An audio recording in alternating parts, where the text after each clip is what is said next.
Welcome everyone. As you have seen, it is hard to see the difference when doing bias field correction. Because of that, we can inspect the bias field computed to have a better view of the changes applied. To do so, we use the log bias field variable computed in the previous step. We are going to apply the SiTK X function.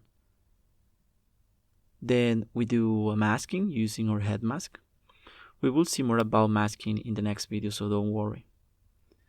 We call the explore 3D array function, and there we go. Here is a nice view of the bias field. As you can see, there are regions that are darker, others that are brighter. And this will give you a better idea of how the intensities are corrected in the image.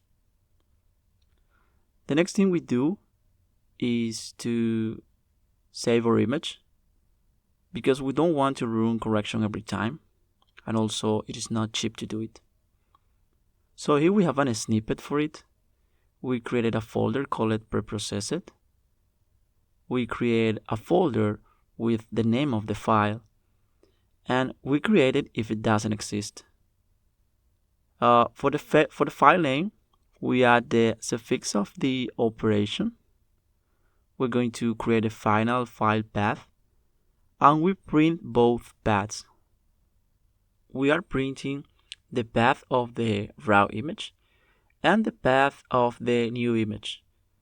We do this as a safety check before saving our images. So now we're going to use the SiTK.writeImage. We pass the image and the path of the output.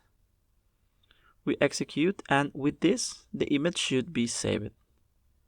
So now you know how to do bias field correction using SiTK. It is possible to do it with UnSpy also, but for this course we will only use SiTK. And this is so because SiTK provides better features for manipulating the algorithm. So that's it.